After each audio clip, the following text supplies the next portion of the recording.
Have you ever wondered what this beautiful building is or what it is used for? It looks really historical and worn down, yet it's still standing. Believe it or not, this building has many different stories to its background and is an important part of history. I'll be telling you about the origin of the Pantheon Rome, as well as the history and facts of this building. Not only will I be discussing the history behind it and what it symbolizes, but I will also be sharing the materials and designs used to create it. The Pantheon is a former Roman temple, but is now used as a church in Rome, Italy, on the site of an earlier temple commissioned by Marcus Agrippa during the reign of Augusta, 27 BC through 14 AD. It was dedicated to the 12 gods of heaven and focused on Augustus' cult, and Romans believed that Romulus ascended to heavens from this spot.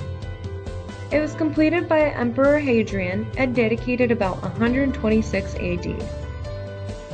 Its date of construction is uncertain because Hadrian chose not to inscribe the new temple, but rather to retain the inscriptions of Agrippa's older temple, which had burned down. The word Pantheon is a Greek adjective meaning honor all gods. In fact, the Pantheon was first built as a temple to all gods. Hadrian was a Roman emperor from 117 to 138 CE, and he is known as the third of the 5 good emperors, the other 4 being Nerva, Trajan, Antoninus, and Marcus.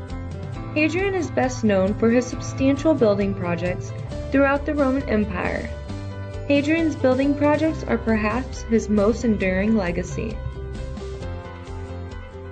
This building is circular with a portico of large granite columns under a pediment, which is an architectural element usually in the shape of a triangle, placed above a horizontal structure supported by columns. A rectangular vestibule, which is a small room leading into a larger space, links the porch to the rotunda, which is under a coffered concrete dome with a middle opening, also called an oculus, to the sky. Almost 2,000 years after it was built, the Pantheon's dome is still the world's largest unreinforced concrete dome. The height to the oculus and the diameter of the interior circle are the same, being 142 feet. The Pantheon's large circular dome with a conventional temple portico front was unique in Roman architecture. Nevertheless, it became a standard exemplar when classical styles were reborn and has been copied many times by later architects. The architecture to this building is beautiful to say the least. The oculus at the top of the dome was never covered, allowing rainfall through the ceiling and onto the floor. Because of this, the interior floor is equipped with drains that has been built with an incline of about 30 centimeters to promote water runoff. During storms, a drainage system below the floor handles the rain that falls through the oculus. There are 3 floors in the Pantheon. The second is made up of leasons that allow sunlight to filter through to the first floor, assisted by light flowing in through the oculus. The oculus and the entry door are the only natural sources of light in the interior. Throughout the day, the light from the oculus moves around the space in a reverse sundial effect. The oculus also serves as a cooling and ventilation method.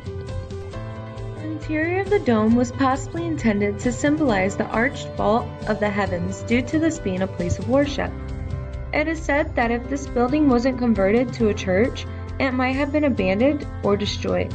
This building is also equipped with religious iconography such as statues of gods. Best preserved of all ancient Roman buildings, in large part because it has been in continuous use throughout its history. It is a bit of a mystery how the Pantheon managed to survive barbarian raids when the rest of Roman monuments had been shattered. Its turning into a church in 609 AD has a lot to do with it in later time, but also the structure itself is way ahead of its time. In fact, the exact composition of the material is still unknown and appears to be structurally similar to modern-day concrete.